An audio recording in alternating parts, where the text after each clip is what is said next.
nabiga calayhi salaatu wasalaam oo safara ayaa nin acraabiya ku soo baxay. ninkii acraabiga baa soo dhaweeyey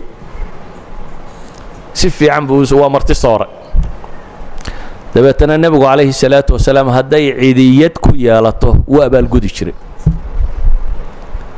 ma jirta cid nebi maxamed wax tartay oo aanu isku dayin waxa ugu badan inuu taraa. abaallaawa ma ahay nebigu calayhi salaatu wasalaam.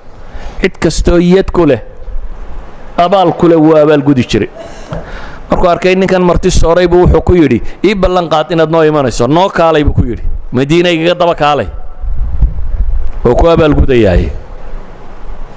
waa iska tegey nebigu calayhi salaatu wasalaam. meeshii markuu tegey ayuu madiine kaga daba tegey. madiine markuu yimi buu nebigu soo dhaweeyey. kadibna nebigu wuxuu ku yidhi sal waxaad doontay weydii, maanta wax i weydiiso. ninkani waa nin reer miyiya. hanka ninka baadiye joogaana inta badan dee inaha uu la nool yahay buu qofku la han yahay. dabeetana wuxuu yidhi waxaan rabaa hal aan fuulo oo waliba irmaan bay riwaayaadka qaarkood tilmaamayaan, riwaayaadka qaarkoodna waxay tilmaamayaan iyo ceesaamo aan maallo, xoogaa adhiyo irmaan iyo neef geelo aan fuulo. dabeetana siiya buu yidhi nebigu calayhi salaatu wasalaam. saxaabadiisiisuu ku soo jeesto wuxuu yidhi acajastum an takunuu midla cajuuzi bani israa'iil. waryaadhan war miyaa ka liidataan habartii reer banu israa'iil buu nebigu ku yidhi calayhi salaatu wasalaam. waxay idhahdeen ilaahay rasuulkiisiiyo habarta reer banu israa'iil maxay ahayd?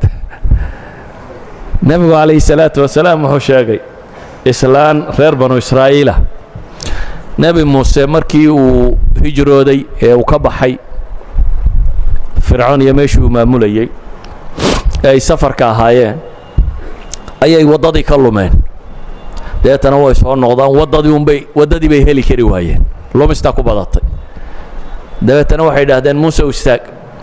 raggii la socdaa waxay idhaahdeen ballan baa jira nebi yuusuf uu reer banu israa'iil ka qaaday oo aynan fulinin. waxaynu la lulumaynaa waa ballankii yuusuf baan u malaynaynaa. waa maxay buu yidhi. waxay dhahdeen nebi yuusuf wuxuu yidhi reer banu israa'iilow haddaa meeshaa ka baxdaan maydkayga ha kaga tegina iga qaada,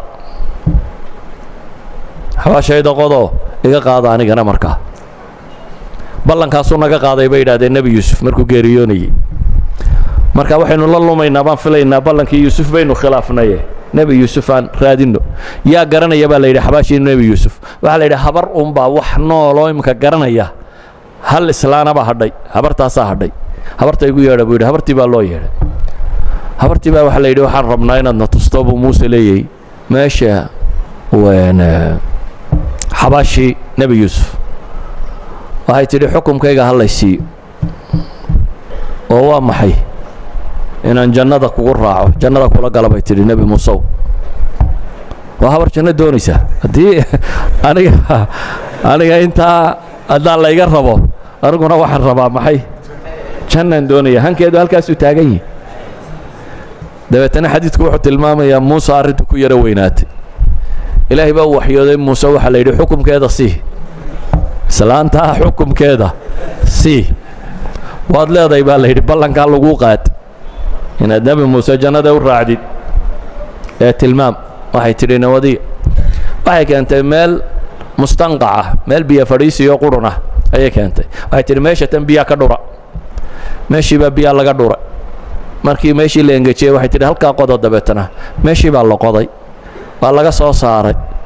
dabeetana safarkii bay bilaabeen. taabuutii nebi yuusufna waa qaateen. waddadii unbaa ilaahay toobiye uga dhigay markaasiyo reer banu israa'iil sidii bay ku galbadeen oo ilaahay ninkii fircoon ahaa iyo kooxdiisii uu ku dhaafiyey oo uu soo gaadhi waayey. nebigu wuxuu leeyahy calayhi salaatu wasalaam ninkii uu yidhi sal ee wuxuu hungurigiisu noqday neef geela iyo 30 adhi ee waxoogaa adhiyo uu maalo ayuu wuxuu leeyahay cajastum an takunuu midla cajuusi bani israa'iil. war ma reer banu israa'iil habartoodii miyaa ka liidataan buu nebigu leeyahy calayhi salaatu wasalaam.